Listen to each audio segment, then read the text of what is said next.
Humans invest a lot of time and money exploring the unknown. First outer space, then the ocean floor. But there's another frontier we're trying to conquer. Scientists call it the deep frontier. I'm talking about how far down to the Earth's core we've made it so far.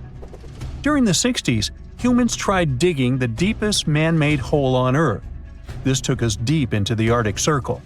What later became known as the super deep borehole is also the deepest artificial point on Earth, reaching the depth of 40,230 feet. It took 20 years to drill this far into the Earth's crust, and researchers say this is only about 1/3 of the way through to the mantle. Here's a quick anatomy of our planet. If the Earth is like an onion, the crust is like the thick skin of this onion. This part is only 25 miles thick. Beyond this is the 1,800-mile deep mantle, and after that, right at the center of the Earth, is the core, which is made up of 2 layers, inner and outer. Now, can you guess where on the planet the crust is at its thinnest? On the ocean floor. When American scientists understood that, they started drilling holes on the seabed. This gave way to Project Mohole. It began in 1961, but their technology to drill deep holes on the ocean was really bad. They had to improvise. They installed a system of propellers along the sides of their drill ship to keep it steady over the hole. The main challenge was to drill as vertically as possible. Otherwise, that deep hole would look more like a deep maze. Both the Kola Super Deep Borehole project and the Project Mohole came to an official stop in the years that followed. But hey, humans have built some pretty deep stuff underground. In 1963, a Turkish man took a swing with his sledgehammer to improve his basement and discovered a tunnel. That tunnel entrance led to more openings that connected a multitude of halls and chambers. He didn't know it, but he had discovered Deringoyu. This once lost city was up to 18 stories tall and 200 feet deep. The city was large enough to host 20,000 people, and it was simply standing beneath Cappadocia in Turkey the whole time. Cappadocia hosts hundreds of subterranean dwellings. 40 of these underground cities are at least 2 stories high, but none of them are as huge as Deringoyu. There's not a lot of historical accounts of how Deringoyu was born. Some speculate that the oldest part of the complex was dug about 2000 BCE by the Hittites. The Hittites were an Indo-European civilization who formed one of the first major civilizations of the Bronze Age in West Asia. Scholars think they built this underground city to protect themselves from invasion. Others think it was actually the Christians who built the city in the 1st century CE. They speculate that it could have been constructed to protect people from the intense temperature variations, extreme heat in summer and freezing cold in winter. Geographically, the terrain under Cappadocia is great for building. The rocks are soft, which makes tunneling easier. For that same reason, opening large caves underground is fragile. That's why most chambers have pillars that support them. On the bright side, and we are, none of the floors at Deringoyu have ever collapsed. The builders of Deringoyu thought of everything. The city was shut off from the world by huge rocks that hid its entrance. It was ventilated by a total of more than 15,000 shafts, around 10 centimeters wide. This way, they guaranteed enough breathing air in the upper levels in a way that they ended up being used as the living and sleeping quarters. The lower levels of this impressive maze were mainly used for storage. But honestly, they had it all: a room for a wine press, for domestic animals, small religious buildings. They certainly didn't spare any efforts to make that underground city as complete as an above-ground one. Now, speaking of impressive underground stuff, Switzerland has the longest tunnel in the world, built here on the Swiss Alps. This absurdly huge tunnel was built over 8,000 feet below the surface. Check this out. This is what the Gotthard-based tunnel looks like. The first idea to build the tunnel was put forward as early as 1947, but construction only officially began in 1999. It took them years to approve the project and then scout for the perfect location. Even so, The 73 different rock types that compose Massif turned the construction into a real challenge. Some of the rocks were as hard as granite, and others were as soft as sandstone. This meant they needed different approaches and equipment so the whole thing wouldn't crumble down. Overall, they had to excavate about 28 million metric tons of rock to make way for the tunnel. There were many other challenges to build that far into the earth. The deeper into the mountain they got, the hotter the temperatures were. Since there's no natural ventilation, temperatures would get as high as 115 degrees Fahrenheit, making it really hard for workers to endure. The tunnel stretches for 35 miles from one end to the other. During the construction, workers had to use 4 massive tunnel boring machines, aka moles, to penetrate through the massif. Each of these moles was around 1,400 feet long. But that was one of the best things they could do, since these machines limit the disturbance to the surrounding ground and help to produce a smooth tunnel wall. You'd never guess that the world's deepest basement belongs to the Sydney Opera House in Australia. The building goes as deep underground as it grows above ground. But this basement isn't just the Opera House's foundation, it's a parking lot. This unique parking garage penetrates 120 feet underground, or 12 stories deep, while most car parks are only 4 or 5 stories deep. But that's not all that makes it unique. You see, if they decided to build a normal rectangular parking space, this would end up eliminating a bunch of possible parking spaces. And since they wanted to maximize the space they had available, they had to come up with some superb structure. First, they opened up a man-made cavern to make that dream possible. Then they had to come up with a design. That's what led to the donut-shaped cavern, or what engineers call a double helix. This design shocked the engineering community for its innovative approach.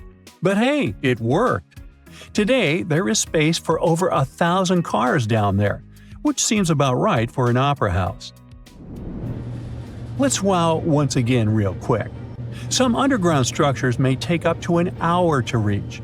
Take this gold mine in South Africa that lies around 2.5 miles below the surface.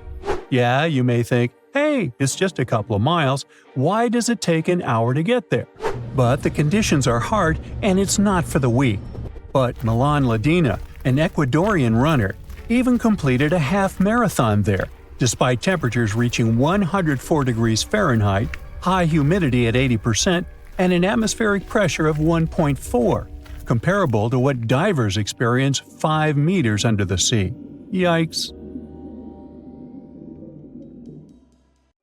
There you are, trekking across a desert on foot. It's hot, you're terribly thirsty, and now you gotta walk around this stupid wall. Wait, a wall in the middle of a sandy, lifeless nowhere? Exactly, a wall in the northern Saudi desert.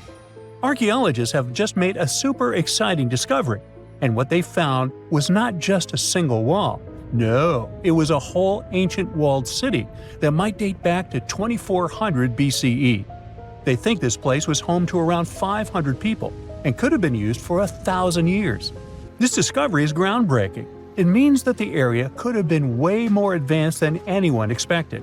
This city was well organized, with different zones for living, towers and strong walls for protection, and different sections for all kinds of daily life. This ancient city, now called Al-Natah, was basically an oasis town, and it's great since it can give us a peek into what life might have been like in this desert thousands of years ago. Apparently, they had clearly separated areas, like residential sections, a cemetery, farmland, and even a town center. This oasis city, found in the Khaybar area, is the first big organized settlement from the 2nd or 3rd millennium BCE that researchers have uncovered in northwestern Arabia. The first surveys show that this town, which covered about 6 acres, had several districts, including the residential area, the cemetery, and the legal one, with courts. The houses were set up in neat rows, all connected by small roads.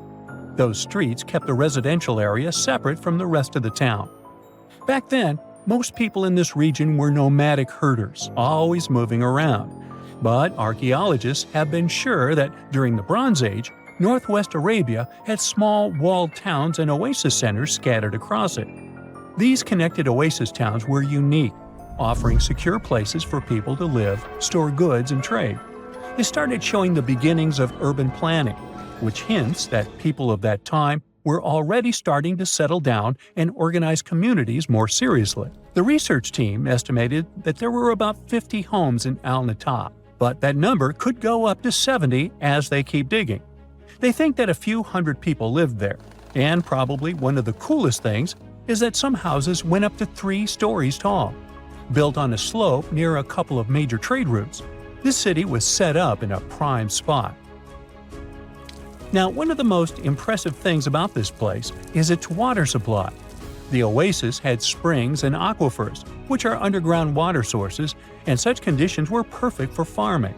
Those water sources meant residents could grow their own food, making the town self-sufficient. The outer walls probably helped control who could enter the town and get access to its resources. This settled way of life was an impressive shift from nomadic living to a more agro-pastoral lifestyle, which means a mix of farming and herding animals. Another find that supports this theory is a bunch of tools like grinding stones, mortars, and pestles discovered inside the town. People there must have ground grains and prepared food. They had a diet of cereals, meat, and milk from animals they raised themselves. These astonishing findings show that the inhabitants of the town could easily feed themselves and were surprisingly advanced for that time. Thanks to better access to Saudi Arabia in the past couple of decades, archaeologists now have a much clearer picture of what life there was like thousands of years ago. The most exciting thing is that Al-Natah might have been part of a whole network of similar fortified oasis towns spread across the region, and all of these connected sites could show us how trade routes and small settlements worked together at that time in that arid area. Now, at the same time, this recent discovery isn't the only one that has the scientific world buzzing with excitement. How about we visit Egypt and see for ourselves? After all, archaeologists have just found a stash of ancient Egyptian and Greek treasure underwater. They were exploring the lost city of Thonis Heraklion off the coast of Egypt, which sank more than 1,000 years ago. This city was legendary, and nobody even knew where it was until it was rediscovered in 2000. Now they're uncovering more and more, and on this dive, they found a pile of gold and silver treasures. Those were probably used in rituals to bless Egyptian pharaohs when they took the throne. The researchers even found an ancient Greek temple dedicated to Aphrodite and some super-old Greek weapons. Frank Gaudio, the lead archaeologist, said it was astonishing that those delicate objects had survived the disaster that brought the city down. Back in its prime, Thonis Heraklion was one of the biggest port cities in the Mediterranean. It was a huge center of social life and was the main entry point for ships from Greece coming into Egypt. But tragically, due to rising waters, earthquakes, and a catastrophic tidal wave, the soil underneath the city literally turned into mush, and then the entire city sank into the Mediterranean. It was forgotten until Gaudio's team found it in 2000.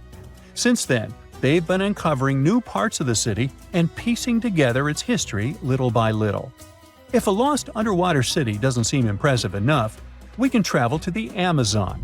The discovery made there is truly mind-boggling. For centuries, people have talked about lost cities deep in the Amazon, like El Dorado, that mythical city of gold that lured Spanish explorers into the jungle. A lot of them never came back. Then, in the 1900s, a British explorer named Percy Fawcett went searching for what he called the lost city of Z, and he too disappeared. But now, finally, scientists have actually found proof that those lost cities in the Amazon were real all along.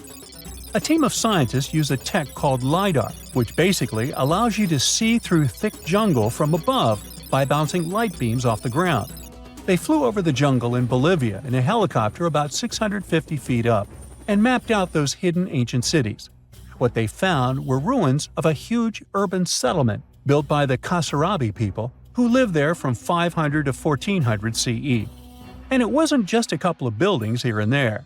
No, the LiDAR maps revealed massive urban centers, pyramids, platforms, roads, canals, and causeways, all carefully laid out. Turns out the Amazon wasn't just an untouched jungle. It was once home to big, complex cities. A scientist from the German Archaeological Institute explained that Europeans had long ignored the possibility of ancient Amazonian cities, but the LiDAR maps showed they were wrong. The new maps have revealed 26 sites, including 11 that no one even knew existed. Researchers have discovered two main city sites, Landivar and Kotoka. They had massive moat causeways stretching out like spokes on a wheel, linking the main cities with smaller surrounding settlements. Some of the canals even connected the cities to rivers and a big lake, which allowed water to flow through the area. Over the years, scientists found scattered ruins all over this region, but the thick jungle made it nearly impossible to connect the dots and see if or how they were related.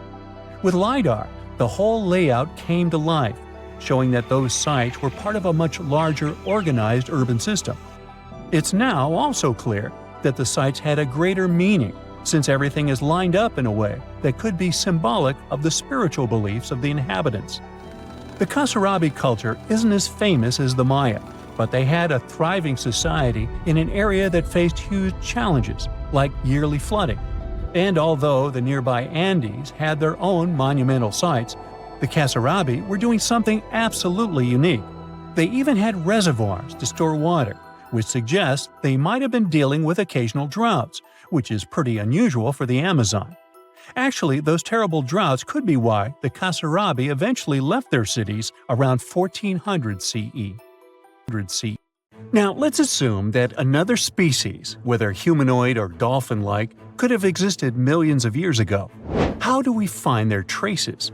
There was a Doctor Who episode about a non-human industrial civilization on Earth that existed long before us. These reptiles, called Silurians, were forced deep underground by a catastrophic rise of temperatures on Earth, and there they thrived for centuries. That inspired scientists to create the so-called Silurian hypothesis. If there was an advanced civilization before us, we should find their traces somewhere. Well, let's try. Climatologist Gavin Schmidt and astrophysicist Adam Frank decided to dive into this themselves. Like us, any technologically advanced civilization would be hungry for energy, so they looked for global effects that would leave a widespread mark. For example, hints of large-scale industrial processes, like plants and factories, and their leftovers. Then comes the question of how long these civilizations would last. If they existed for a long time, we should look for long-lasting signs, like residues from burning fossil fuels, mass extinctions, synthetic chemicals not found in nature, and even traces of nuclear fission. Basically, we should search for the same kinds of things that humans are currently leaving behind as evidence of our activities. Unfortunately, this evidence isn't that easy to find. Let's imagine an unsettling scenario if humanity suddenly disappeared. Even though it seems like we've left a lot of changes on our planet, the future civilization millions of years from now would struggle to find any remnants of our existence. Why? Well, our planet has existed for 4.5 billion years. Complex life on Earth has existed for more than 400 million years. Compared to that, our industrial period only lasted around 300 years, and we haven't left any significant traces. Our record of Earth's history is full of gaps, especially the further back you look. The fossil record captures only some things, being very selective and incomplete. On average, one fossil emerges every 10,000 years, and dinosaur footprints are even rarer. Mountains rise, oceans change, and plate tectonics can easily wipe out evidence of entire civilizations. After a couple of million years, chances are any physical signs of a civilization would disappear. In order to find at least something, we have to look for things like odd sediment patterns or unusual isotopic ratios. Also, fossils mostly form in water, leaving us in the dark about creatures on land or in the jungles. So even if there was a technologically advanced society millions of years in the past, and even if they were far more advanced than us, we might struggle to find any clues of its existence. Frank and Schmidt try to understand how we could ever hope to spot signs of them. Discovering actual cities would be the ultimate proof of a Silurian-style civilization on Earth. But Adam Frank isn't too optimistic. Even now, our cities cover less than 3% of the surface, making it easy to miss ancient city ruins.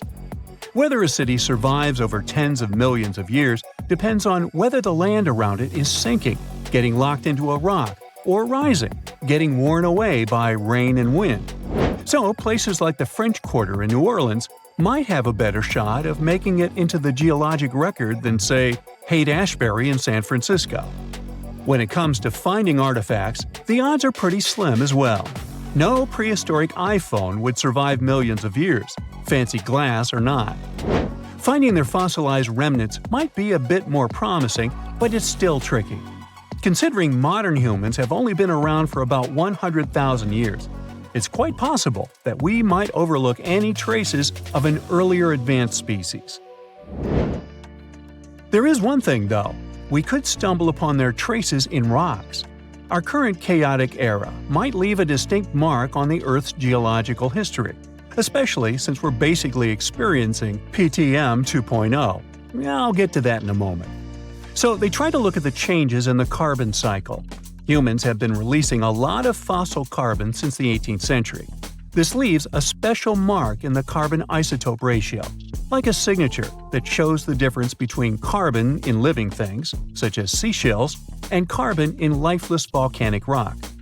Scientists also look for signs in the way sediments are arranged. Large coastal deltas might mean that there were bigger rivers made by folks in this hypothetical civilization. Traces of nitrogen could suggest big-scale farming, where they used a lot of fertilizer. Spikes in metal levels in the sediment could mean runoff from heavy industries. Of course, a single find like that wouldn't tell us anything. Schmidt says the key is to look for multiple signs together. Without clear artifacts, the uniqueness of an event might show in various clues rather than a set of changes linked to a single cause. On a quest for Silurian-style clues, scientists even decided to check the Moon. Some astronomers find it surprising that no one has looked into this before. They even joked about the possibility of dinosaurs building rockets and leaving traces on the Moon or other celestial bodies. These astronomers think that Earth-like planets tend to erase signs of civilizations on their surfaces. So they're exploring the wild notion that these beings might have been space travelers. In that case, remnants of their technology, known as technosignatures, could be lurking not only on our Moon, but also on asteroids, or even buried on Mars. There they might endure for millions or even billions of years. Unfortunately, so far, despite digging into the past 380 million years and examining all suspicious events, the researchers haven't found a clear match for a technological civilization. They don't give up, though. Frank calls for more investigation. For example, we could study how modern industrial chemicals stick around in ocean sediments. This, he believes, could help us identify similar chemical traces in the Earth's history. If there are no traces, why do we even bother to find something like that? This research is based on Schmidt and Frank's recent papers. They were delving into the Anthropocene. It's the proposed epoch dominated by human activities on Earth. It's full of these things called hyperthermals. They're prehistoric events when temperatures on Earth sharply increased over a relatively short time. They're like extreme heat waves from the past. A great example of this is the Paleocene-Eocene thermal maximum, or PETM for short. It happened around 55.5 million years ago and saw a rapid rise in global temperatures. Over 200,000 years, the average temperature on Earth jumped from about 9 to 14 degrees Fahrenheit. We study these hyperthermals to understand how they occurred, from natural causes or human activities. So, these hyperthermals sparked the genesis of Frank and Schmidt's research. To study them, scientists started examining chemical signals and tracers left in rocks. When doing that, Schmidt and Frank uncovered some eerie parallels between all the climate issues we have today and past periods of rapid temperature shifts. There's a close similarity between the PETM and other hyperthermal events. So all this work isn't just about solving a historical mystery. Understanding our impact on the environment can guide us to finding better ways to live in harmony with the planet and avoid becoming a forgotten species in the future.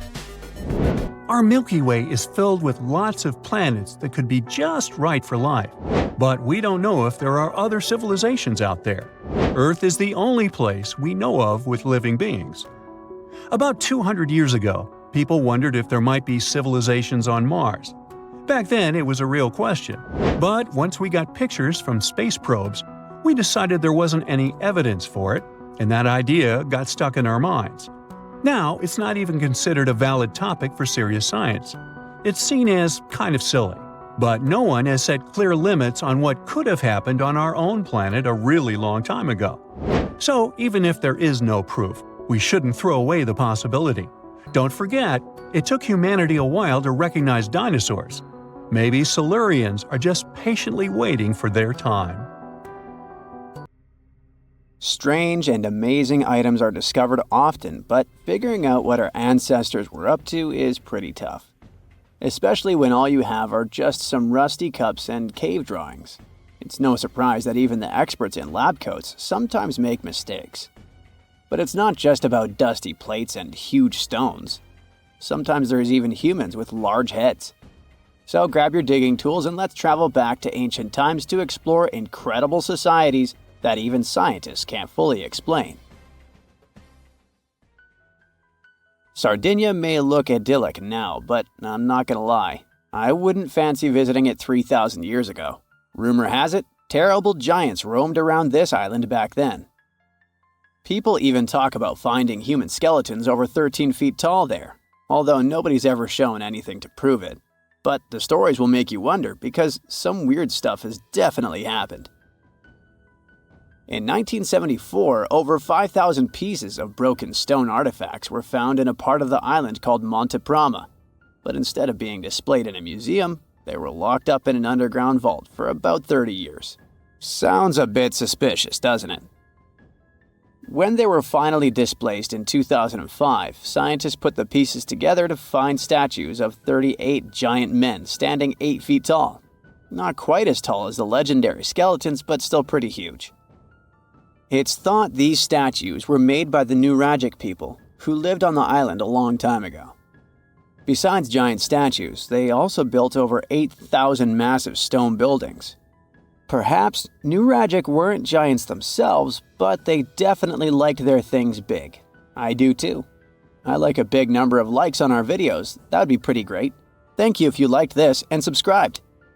Now back to the video. You and I are pretty smart, but we might not be the smartest humans ever. Actually, we might not even be the smartest species.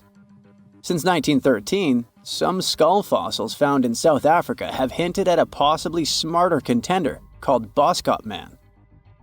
This human-like species might have lived as recently as 10,000 years ago. Their skull suggests they had really big heads, which means their brains could have been 30% bigger than ours. Wow! Their average IQ could have been around 149, making them among the smartest 0.05% of people today. But if a Boscop brainiac was so much smarter, why are they not around and we are? Well, bigger isn't always better, you know. Our brains are a lot bigger than our ape relatives, mainly in the prefrontal cortex. This part helps with high-level tasks like making decisions, remembering things short-term, and being aware of ourselves. The parts of the brain that handle our senses and movements haven't really grown much.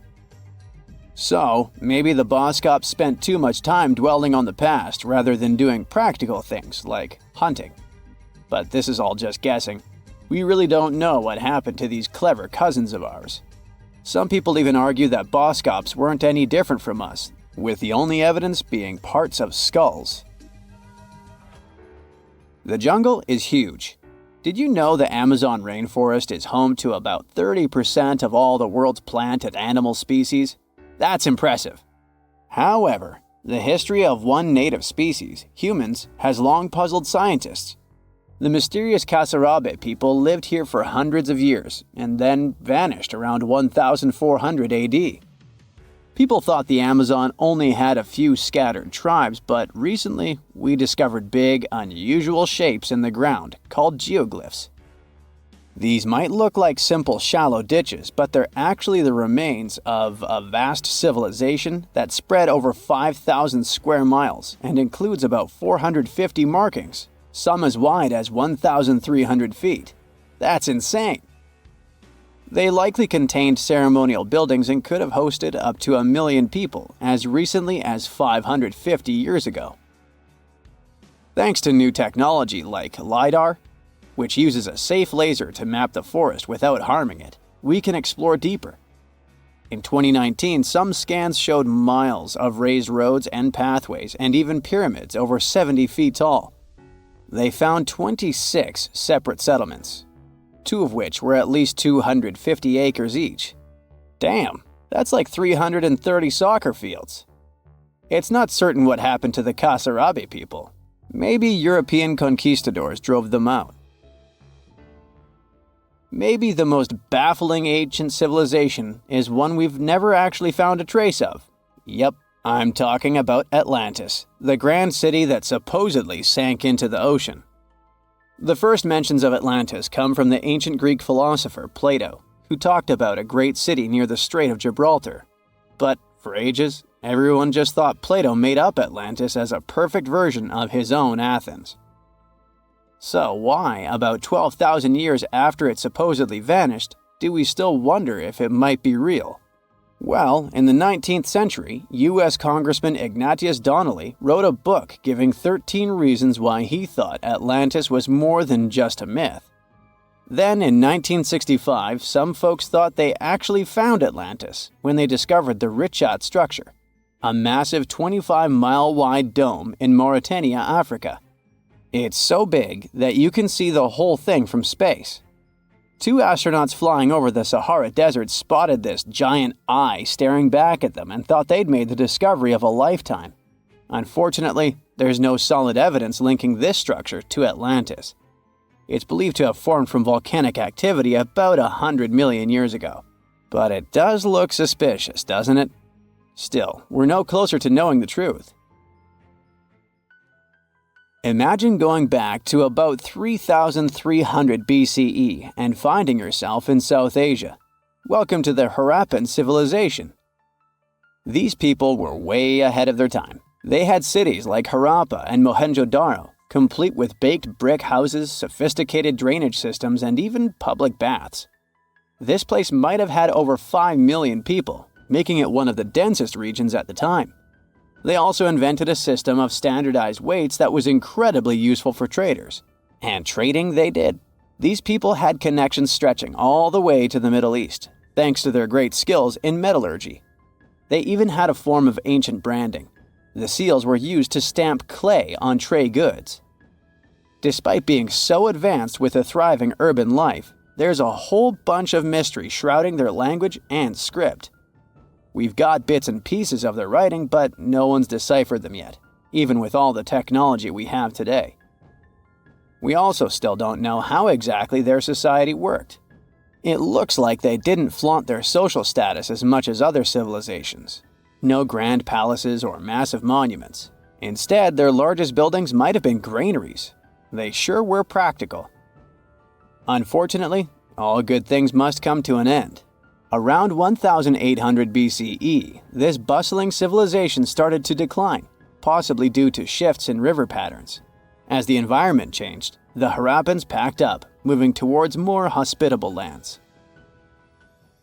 Ever heard of the Minotaur?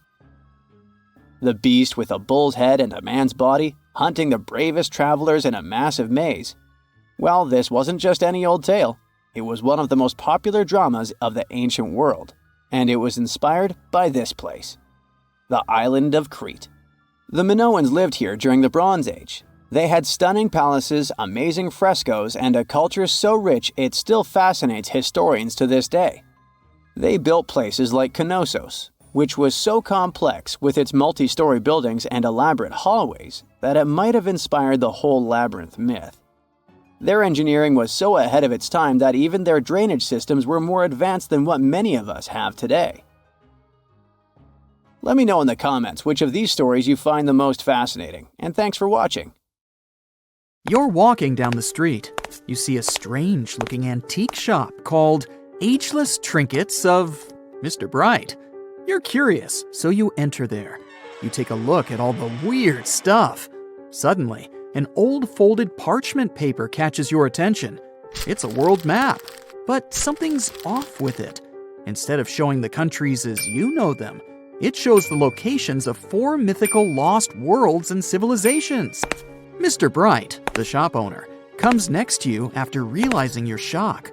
This map won't let you find these places or anything, but I can explain to you the legends behind them if you want, he says. Let me begin with Atlantis. You might know it as Aquaman's underwater kingdom, but Atlantis, the fictional island, was actually first introduced in 2 of Plato's works.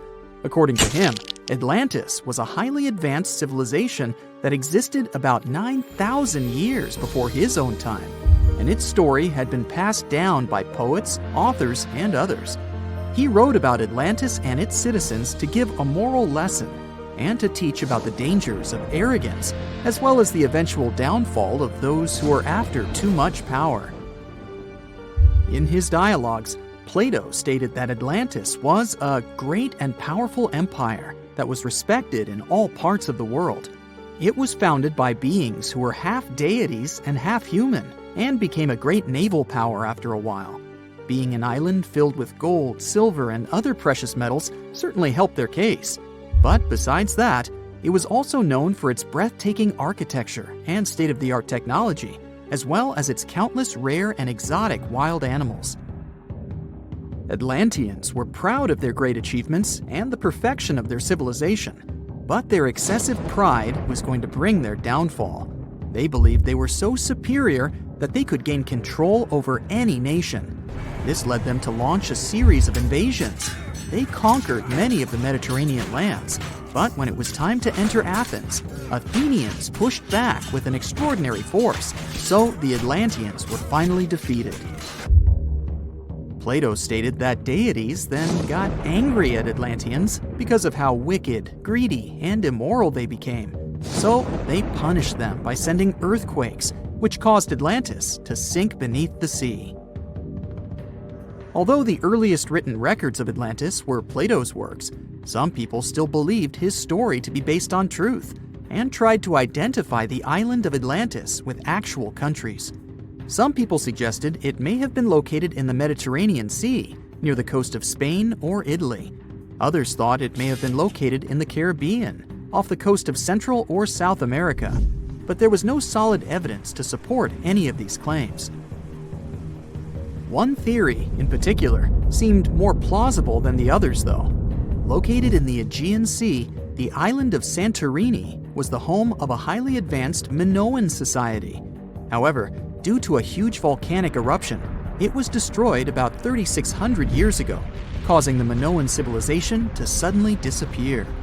These similarities between the fictional Atlanteans and the historical Minoans made Santorini a good candidate for the speculations. Yet again, there were still major flaws with it, such as how the time when Plato said Atlantis was destroyed doesn't coincide with the time of Santorini's eruption. So Atlantis still continues to be regarded as nothing more than a popular legend in the scientific world. Now, let's move toward the northeast direction on the map, Mr. Bright says. According to Celtic Breton mythology, there once was a magnificent city called Ys, also known as Caris, that towered over Douarnenez Bay in France's Brittany region. It was the most wealthy city in the entire Atlantic. It was especially famous for its beautiful gardens and buildings, and its citizens were all living comfortably and happily there. Dahut, who was King Bradlon's daughter in Breton legends and literature, had a deep love for the sea. She begged her father to build a city at the edge of the sea, and that is how the city of Ys was established. Little did she know that she would be the one responsible for the destruction of her father's beloved gift. You see, since the city was surrounded by the sea, it needed to be protected by a dike equipped with floodgates, and these gates could only be opened at low tide. And the only one who had the keys to these gates was the king himself. One day, a handsome red knight arrived at the city, but couldn't pass the gates. Dahut was so taken by him that she wanted to let him in. She knew that her father was the keeper of the only key to the city, so she sneaked into his room and stole it from him. Then she gave it to the Red Knight so that he could enter the city and they could be together. However, the Red Knight turned out to be the Prince of Darkness, and he intentionally left the gate open to the raging sea. The waves soon swallowed all of Ys. King Gradlon was able to escape on his magical horse, but Dahut couldn't. She turned into an evil mermaid who lured sailors into the sea. Today, if you go to Quimper, a city in Brittany, northwest France, you can find the statue of King Gradlon riding on his horse. Although the city of Ys is a legend, Brittany coast locals believe that on the days when the waters are calm, you can still hear the tolls of the city bells deep under the sea, if you listen carefully. Mr. Bright then points at the Indian Ocean on the map and says, "Now, have you heard about Lemuria?" Back in the mid-1800s, a few scientists suggested that there was once a continent that existed in the Indian Ocean, somewhere close to the south of modern-day Sri Lanka. The first one to popularize this theory was the British lawyer and zoologist Philip Lutley Sclater. In his paper, The Mammals of Madagascar, he stated that he found lemur fossils in India, and not in Africa. However, this discovery was extremely shocking to him because of the fact that lemurs' original homeland, Madagascar, is much closer to Africa. He proposed that this was possible only if some larger continent connected the two once. He stated that this continent must have eventually sunk to the ocean floor. He then named it Lemuria, and hence the theory was born. People who came after Sclater took his theory a step further and thought that Lemuria was also the home of an extinct race of humans called Lemurians, who had 4 arms and enormous bodies, and were also the ancestors of modern-day humans, as well as lemurs. Of course, as new scientific discoveries were made on plate tectonics, evolution, and the study of DNA, the theories regarding the fictional continent called Lemuria were debunked. The last fictional land on the map is Agartha, Mr. Bright says. Taking its roots from Eastern mysticism, one legend says there's a kingdom called Agartha that is located deep beneath the surface of the earth. It's where all 4 corners of the world are connected by paths and tunnels. It is said that there's a secret entrance into Agartha hidden in the Gobi Desert, and it's built by Agarthans themselves using advanced technology that can't be detected by us, the surface folks. According to some beliefs, Agartha exists to counterbalance the energies of those who live above the surface. While we live in a state of rush and heightened emotions, this world beneath us is the total opposite. Some even say that those who escaped Atlantis fled here to continue their lives inside the Earth's core. And yet, others think it's actually a land that's crawling with all kinds of monsters.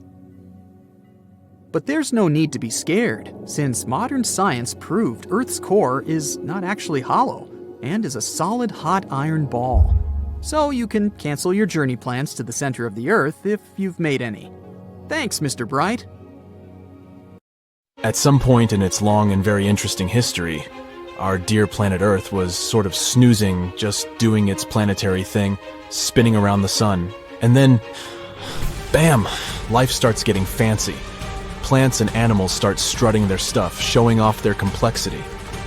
Fast forward a bit, about 65 million years ago to be exact, and a cosmic disaster strikes, or at least that's what we presume. An asteroid probably smashed into Earth, wiping out the dinosaurs and other big animals. We can't pinpoint specifics about the asteroid, but we do know that it was extremely large and it crashed into our precious planet, creating a dusty mess that settled everywhere. You can still find remnants of that dust layer in sedimentary rocks today. If you dig beneath it, you'll uncover a whole bunch of fossils. These prehistoric creatures were living it up before the asteroid crashed the party. Think of it as the planet going on a cleaning spree, leaving a bunch of empty spaces waiting to be filled. And guess who took the opportunity? Mammals! These furry little critters were the ones to rise to fame. But why is it that this disaster became such a great opportunity for mammals? It's pretty simple, actually. With no big bullies around, they grew, multiplied, and had a population expanse. All kinds of mammals joined to fill in the blanks. Primates, rodents, basically, the whole furry gang. We're talking about placental mammals, marsupials, and even egg-laying mammals, adding some serious variety to the mix. We like to think of primates as our closest relatives here on Earth. What's their story? Well, around 63 million years ago, just a couple of million years after the dinosaurs' final dance, the primates decided it was time for a family reunion. They split into two groups, the dry-nosed primates, who became the cool monkeys and apes we know today, and the wet-nosed primates, who went off to become lemurs and aye-ayes, hey-hays. The fun didn't stop there. About 58 million years ago, the dry-nosed primates began their own little mission. One special guest called the tarsier, arrived on the scene, featuring big eyes that were perfect for late-night shenanigans. This tarsier took a different path from its primate relatives, embracing its unique niche and evolving separately. To this day, the tarsier is the only primate that feeds exclusively on meat. These little guys have a taste for insects, small birds, rodents, and even lizards. But that's not all that makes them unique. Their eyes are twice the size of their brains. Also, their heads can do a full 180-degree spin, just like an owl. Because of their features, the tarsiers are the true kings and queens of the night. With their superpower of ultrasonic tracking, they can spot their prey instantly.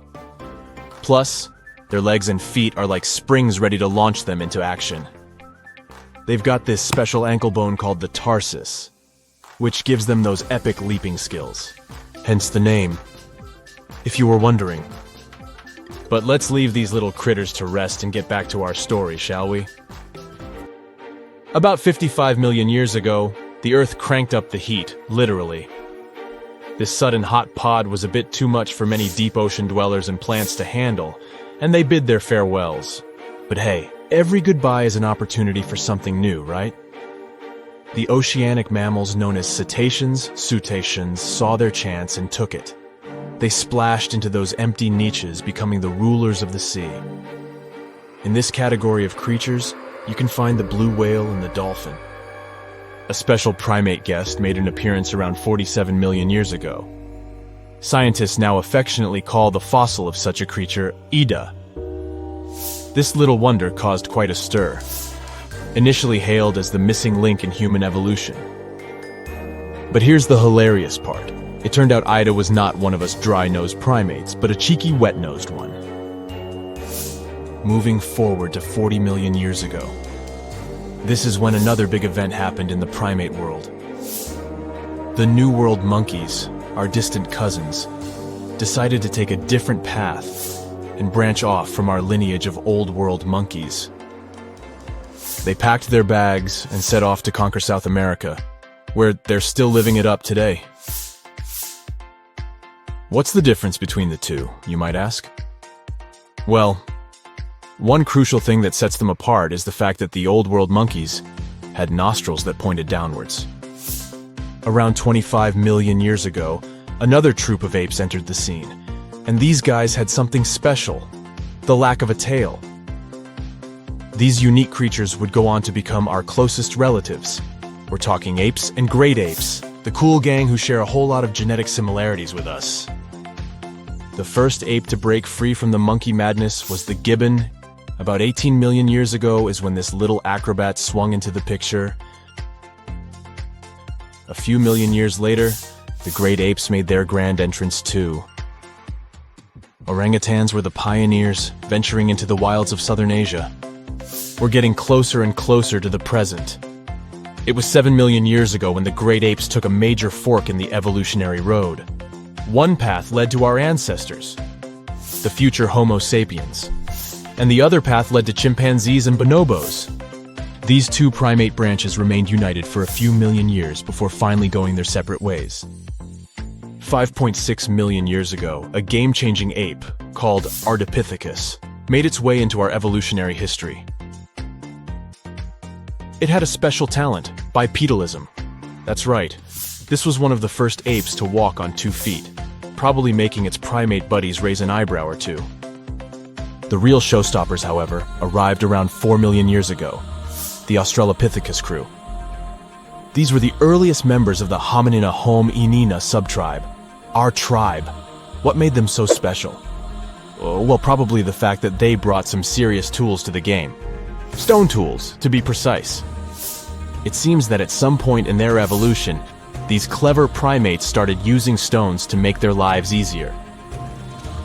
Now here comes a crucial turning point in our story. About 2 million years ago, our ancestors faced a food shortage. Survival of the fittest was the name of the game, and 2 strategies emerged. Group 1 went for stronger jaws, allowing them to chomp on tough foods like nuts. Group 2 had a different idea. They opted for weaker jaws, but bigger brains. They wanted access to a wider range of food options. Obviously, the bigger-brained group took the prize. And here's where our gang comes into play. Around 2.5 million years ago, a type of primate also known as handyman made its mark on history. These clever beings had larger brains and knew how to put those neurons to good use. About 1.9 million years ago, a new star emerged, Homo erectus. These creatures not only walked upright, but also had brains that were almost twice the size of the handyman's. They took the world by surprise, becoming the first of our direct ancestors to venture out of the African continent. They even knew how to tame fire. Approximately 700,000 years ago, the world witnessed a culinary revolution. The earliest evidence of cooking appeared. And around 500,000 years ago, our ancestors decided it was time to become a bit more fashionable, donning the first evidence of clothing. Our very own species came to be just 300,000 years ago. Told you we were late to the party. But the world was never the same after the appearance of Homo sapiens, the anatomically modern humans. Alongside our other relatives, we emerged, ready to conquer the world with our innovative minds and complex societies. The exact path of our evolution remains a bit of a mystery. But what we do know for sure is that Neanderthals joined the party around at some point too.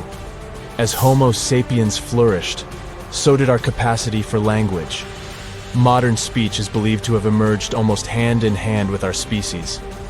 We started expressing ourselves, sharing stories, and shaping the world with our words.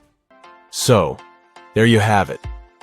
It took 13.8 billion years of cosmic history for humans to make their entrance. Think about it. 99.998% of the time since the Big Bang, we weren't even around. Our species, Homo sapiens, is the toddler of the Earth's family, existing for just the tiniest fraction of the universe's timeline. Yet, in this blink of an eye, we've managed to unravel the entire story that led to our existence. The story won't end with us. It's an ongoing saga, still being written with every passing moment. Imagine you get to be an archaeologist for the day. You'll travel the world to solve the mystery of long-lost civilizations that disappeared without a trace. Grab your chisel and fedora, and let's go. You arrive at the American Southwest, where an ancient mystery is waiting to be solved. You make your way to Chaco Canyon, just outside of Albuquerque, New Mexico. It's hot and dry in this deserted area. You're here to visit the ancient ruins of the Anasazi people. It's said that they were a thriving civilization that met a mysterious end. You hike a few miles before you begin to make out the shape of dwellings, constructions built of stone in the middle of the canyon. This is Pueblo Bonito, a 10th century complex that contains as many as 800 rooms and stands over 5 stories tall. The buildings are beautiful and made from sandstone. To access the complex, its inhabitants built a 400-mile network of roads, some of them 30 feet wide. You can't wrap your head around the fact that it was built so long ago. Everything looks so well preserved. The Anasazi reigned over the so-called Four Corners region from 100 CE to around 1600 CE. During this time, they built a civilization that sprawled over 30,000 square miles, including Colorado, New Mexico, Utah, and Arizona. Standing inside a huge kiva, an underground ceremonial chamber, you wonder what happened to the Anasazi people. Scientists have analyzed tree rings and found out that the Anasazi population lived through a period of great drought. The drought is believed to have lasted 23 years, and there was possibly no rain at all during this time. This definitely affected their livelihood, from malnutrition to battles over food and resources. But was it enough to make 30,000 people flee their homes?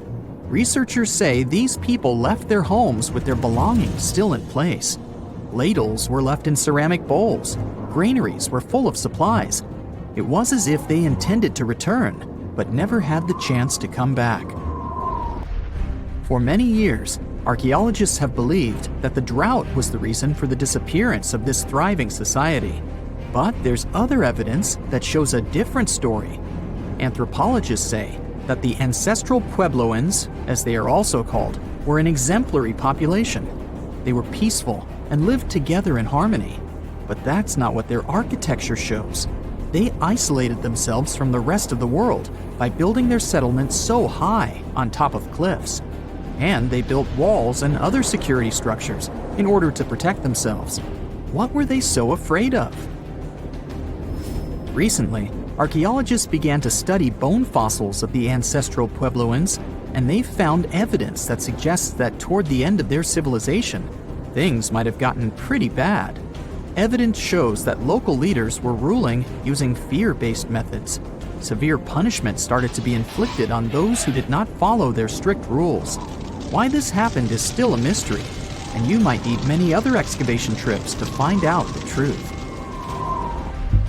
It's lucky that your next destination is really close by.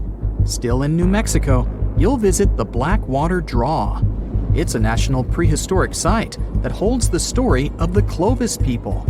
You're shocked to find out that the Clovis are possibly the oldest humans to have inhabited the U.S.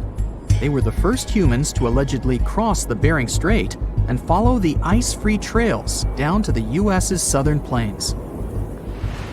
Try to picture what this area looked like when the Clovis people roamed this land. A huge spring-fed lake with mammoths, giant sloths, saber-toothed tigers, and bison much bigger than the ones we have today wandering around. The archaeological site you're visiting shows that the Clovis population were big game hunters. You're able to identify the bones of several mammoths and even the stone tools that our prehistoric ancestors used to hunt them. Some of these date back to 13,000 years ago, aka the end of the last ice age. You're presented with two possible theories on the disappearance of the Clovis population. It's possible that during the final 1,500 years of the last ice age, changes in climate caused a shortage of food. Scientists also believe that this situation was worsened by overhunting. Another theory suggests that a large meteor hit North America, and this was enough to alter the climate and make the Clovis people migrate southward to try to survive. But the truth is, there's no evidence that any of that happened. Next, you'll fly to the Pacific Ocean, to the mysterious Easter Island. This place has left us with many questions, from the building of 13-foot-high face statues to the sudden disappearance of the Rapa Nui people who inhabited the area. You approach the island at Anakina, a white sandy beach on the island's northern shore. Researchers believe this area was one of the first settlements of the Rapa Nui. You could say you're standing at the end of the world, as you're over 3,000 miles away from South America and 1,000 miles away from the nearest island. Around 800 CE, when the first humans arrived, the island was an oasis. Today, the area is mostly deserted. You get your first clue on the fall of the Rapa Nui from an excavation pit you open at the beach. There's clear evidence of human presence. charcoal, tools, and bones, some of them belonging to rats. Bingo! When humans arrived at Easter Island, they brought along rodent companions. They probably didn't know this at the time, but these rodents would contribute largely to their demise. Rats love palm trees, which helped to deforest the natural vegetation of the island gradually over the years. But there's another clue. Looking into genetic data, you discover that South Americans came into contact with the Rapa Nui around 1722. What might have happened to this population is the same that happened to other more isolated groups. The contact with foreign groups brought about diseases that possibly led to the end of the Rapa Nui. To finish off your trip, you're headed to Cambodia. The country was once home to the great Khmer Empire from the 9th century CE to the 15th century CE. The ruins of this place are magnificent. Your main excavation site is the Plains of Angkor, built alongside the Mekong River. This huge site was the most important Khmer city at the time. Just FYI, Angkor actually means capital city in the Khmer language. The Khmer were able to build a huge network of roads connecting Angkor with the rest of the empire.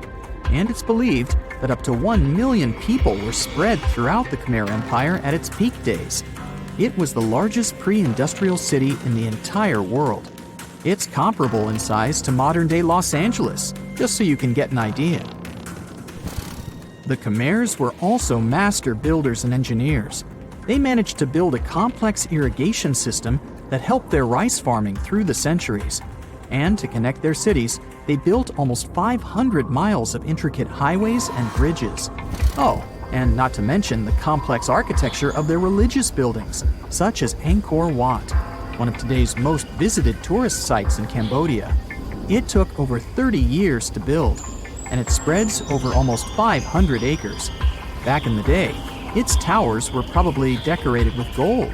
But today, the site is a maze of vine-covered temples. Like your fellow researchers that came here before you, you're unsure of what caused this civilization to be wiped off the map. One possible guess has to do with the climate in the region. Strong monsoons might have caused massive floods and severe damage to the infrastructure, especially to the water system the Khmer people heavily relied on to survive. But another reason could have been regional conflict and immigration. Toward the end of the 15th century, the empire started to decline in numbers, and this could have weakened its strong power. You might not go home with many answers, but you've certainly learned a lot, huh? It's the first day of your long-awaited trip to the Amazon forest. You flew all the way to South America. More specifically, you landed in the city of Manaus. It's the heart of the Brazilian Amazon. So far, you've traveled by air, car, and now water. You are on a tiny boat, moving through the dark waters of the Amazon River. Yes, the river is also called the Amazon. And just FYI, it's the second longest river in the world. It loses only to the Nile River in Egypt. The Amazon sprawls for an impressive 2,700 square miles, beginning in Peru and ending only when it meets the Atlantic Ocean off the coast of Brazil. To get a closer look at the forest, you decide to start by exploring it by boat. First up, you watch some piranha fishing. You can even try to catch one yourself if you like. As you may know, piranhas are carnivorous fish that inhabit the Amazon River, so it might not be your best option to go swimming in these waters. One of the most emblematic species of alligators present in the Amazon River basin is the broad-snouted caiman. It looks pretty much like a regular alligator, except for the fact that it has a yellow chin. Your guide leaves the boat and searches the water to show you a caiman up close. He also tells you of another legendary creature that lives in the dark waters of the river, the pink dolphin. Lucky you get to witness a family of pink dolphins showing their fins near your boat. They look magical from the place where you're sitting. You've probably never known dolphins can be pink, huh?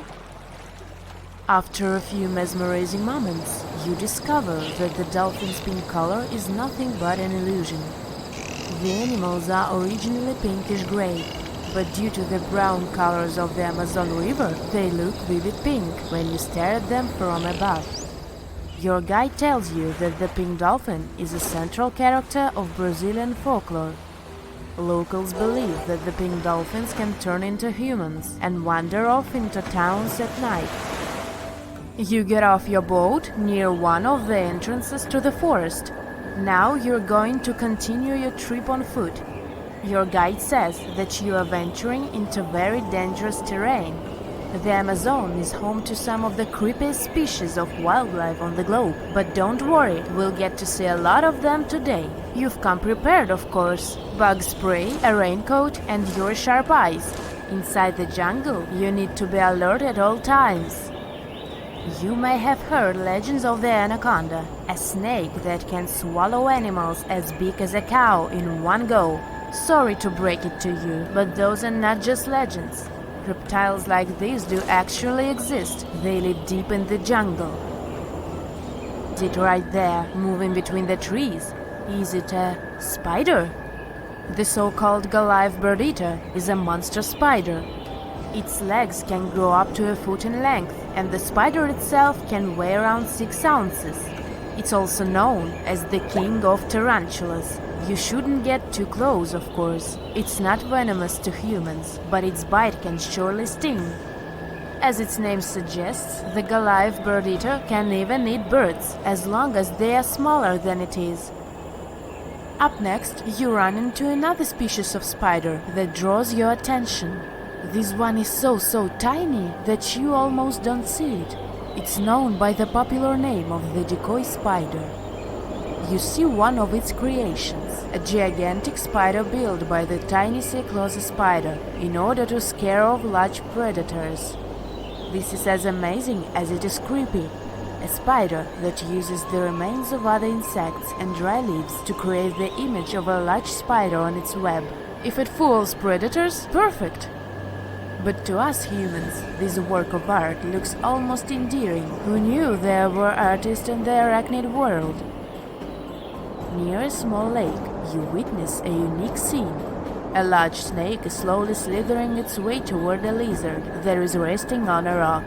The lizard seems obvious to the presence of the dangerous reptile, but right as the snake is preparing to attack, the lizard flies the scene in its iconic way. The so-called basilisk lizard is famous for its ability to walk on water, or rather run across the water. This isn't an illusion, just a matter of balancing.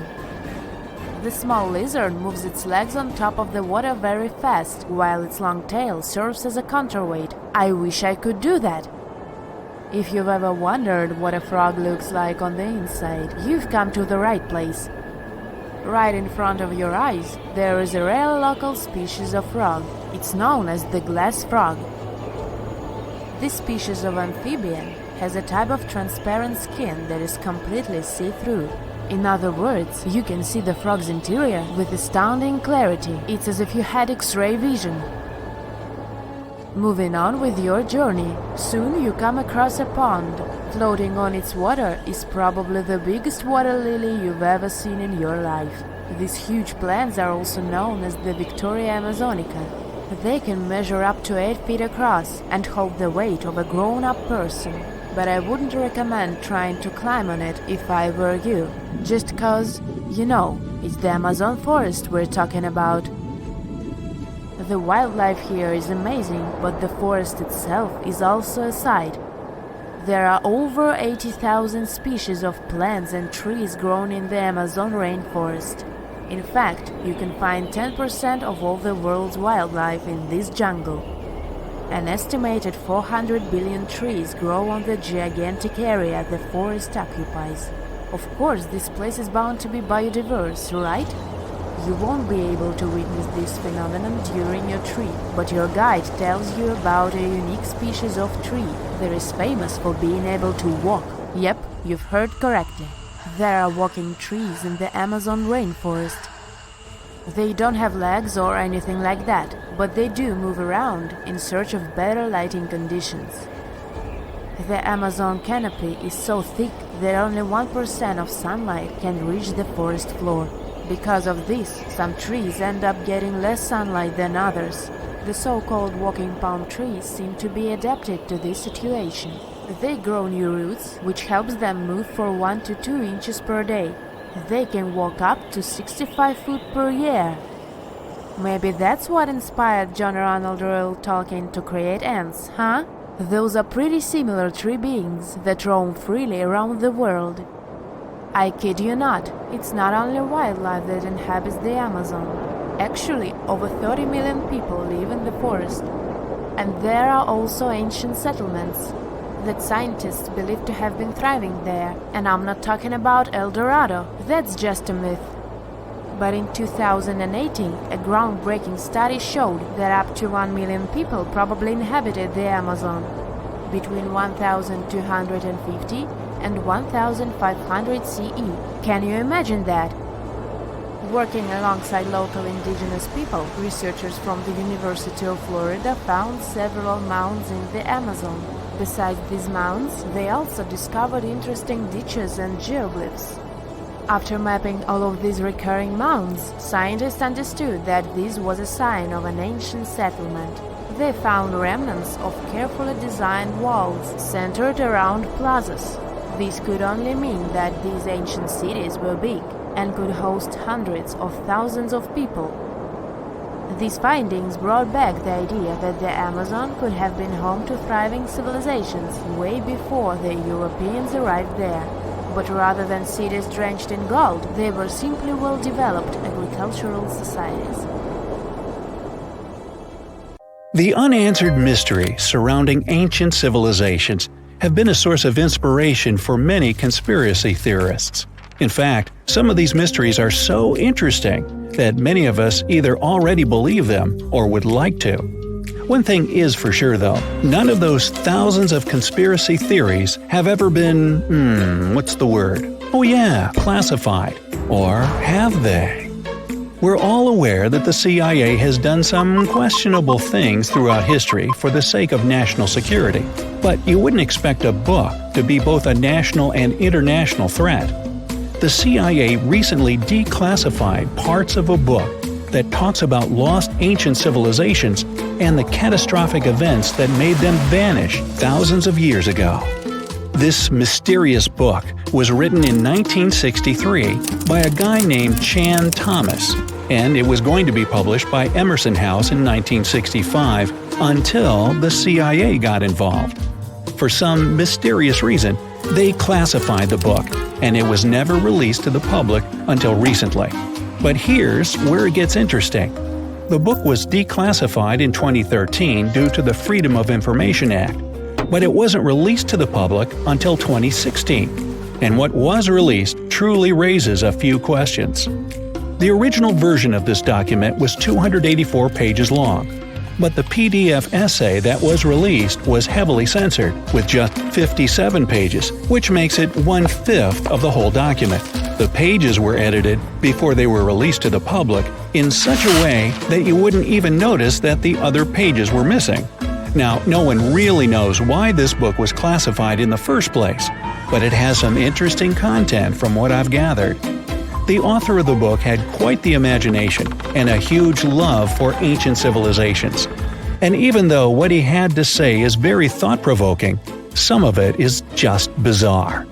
He believes that our planet is locked into a never-ending cycle of pole shifts and Earth crust displacements that are responsible for the mass extinctions of many civilizations which existed more than 6,000 years ago, even before the Sumerians. He believed that these events caused more damage to the Earth than meteors, and he bases this theory on a few artifacts that exist around the world, but weren't really noticed until recently. But I'll get into that in a bit. Those mass extinctions that the book talks about include the end of the Ice Age, when huge 2-mile-thick ice sheets disappeared from northern Europe, Northern America, and Canada, and caused 100 species to go extinct. And here's how the author illustrates his hypothesis. He believes that there was a geomagnetic pole shift which cause catastrophic changes to both the atmosphere and the Earth's crust, resulting in the extinction of many civilizations over time. Now, even though the geomagnetic pole shift is a real thing, it doesn't just happen overnight. It happens really slowly, only about every few 100,000 years, according to scientists. But it's a bit more complicated than it sounds. It is a well-known fact that the North Pole is somewhere above Alaska, and the South Pole is close to the middle of Antarctica. Now, these are the geographic poles, and they'll always be north and south. However, the Earth's magnetic poles flipped a few 100,000 years ago. So if you had a compass, let's say 700,000 years ago, it would instead point south and show you the Antarctic. But the author of the book has a different theory. He believed that the flip of the north and south magnetic poles doesn't happen every few 100,000 years, but every 12,000 years, and that this flip occurs in just a few hours, causing a catastrophic apocalypse. He thinks this happens as a result of an explosion inside the Earth's core. This explosion causes the magnetic poles to flip, but it also causes the Earth's crust to move. According to the book, due to these catastrophic events, a lot of the Earth's continents that were submerged underwater rose above sea level in just a few hours. Now, here's where it gets interesting. The author also states that the Peruvian Andes were beneath the ocean before the last pole shift. And even though it seems far-fetched, since the Andes are approximately 22,000 feet above sea level, there was evidence to support that claim in the late 80s. Scientists found whale bones and fossils that are said to be millions of years old on top of the Andes and the Himalayan mountains. It's also suggested in the book that the deep freeze the Earth went through during the Younger Dryas event caused the Gulf Stream to be disrupted. And he points to some interesting evidence to support that theory. Frozen mammoths were found trapped in blocks of ice with food still in their mouths. Now, this is a true mystery, because freezing cold weather is in their nature, and they were among the few animals that could truly survive in the Ice Age. So, what could have caused them to freeze so quickly? Kinda makes you go, doesn't it? The document describes the Great Pyramid of Giza as a true enigma as well. The Pyramid of Giza is made out of 2.5 million stone blocks that are placed on top of each other with great precision. It's close to 750 feet wide and more than 450 feet high. To this day, we're still not able to explain how it was constructed, and it's quite difficult to understand the internal design as well. On the inside, the pyramid has no similarities to the other pyramids, and, despite popular belief, there were no mummies found in any of them. If you think that's a bit weird, wait for the next one. There are absolutely no hieroglyphs found in any of the pyramids, and that goes both ways. What do I mean? There are also no pyramids, or anything that resembles a pyramid, in any hieroglyphs either. Mr. Thomas believes that the pyramids were created hundreds of thousands of years before the Egyptians by a civilization that went extinct. Speaking of civilizations, in his book he even mentions the Greeks. He claims that in Greece, there was another ancient race of people that went extinct as well. He claims they were extremely tall with blue eyes and blonde hair, and had access to advanced technology that the Greeks couldn't have known about in their prime. Now, before we drift too far away from the stone blocks, let's talk about another mystery, the temple in Baalbek, Lebanon, and its ginormous foundation blocks. Those stones, which make up the Heliopolis, were also used for the temple in Rome. The foundations of the temples are made of 900-ton trilithon stones, and according to the author, this is proof that there must have been a lost ancient civilization with advanced technology. Now, most archaeologists claim that those stones were made by the Romans. However, there's no evidence to support that. The Romans didn't have the technological equipment to make the stones or lift them. So, you might think, what if they just made them in that place right then and there? Well, those stones were also lifted 30 feet high and were placed next to each other with mathematical precision. And let's not forget about the blocks on top of the Heliopolis in Lebanon, which weigh about 800 tons each. But wait till you hear the next one. The Romans don't even credit themselves for these stones. They claim that they built up the sides, but they don't take credit for the extraordinarily large and heavy foundation stones. The author also makes an interesting point about the distance between the Roman capital and Baalbek in Lebanon. Why would the Romans build the world's largest monolithic stones in such a remote area, and so far away from their capital, and never take credit for it? Well, folks, it's a mystery to me. Now, let's move on to the most intriguing enigma, Easter Island, which is located in the middle of the Pacific Ocean, or nowhere, if you will. The author questions how people found it or even settled in such a remote island that long ago. One of the signifiers of Easter Island are the Moai statues, and the mystery surrounding who they depict and why. What's an even bigger question is how they were created, moved, and positioned in the places they were found. According to this declassified document, Easter Island was part of the now lost continent named Mu, and it was sunk in the Pacific Ocean in a disastrous cataclysm that happened during one of those pole shifts. The continent of Mu, according to the book, was as big as South America, and what we now call Easter Island is just what's left of that continent. The author also believes that this is what happened with the lost city of Atlantis as well. Plato is even quoted about this, saying that the whole city of Atlantis sunk miles beneath the waves within just a day. Even though the whole story sounds very intriguing and makes some interesting points, we know that, scientifically speaking, a cataclysmic pole shift causing entire civilizations to go extinct isn't possible.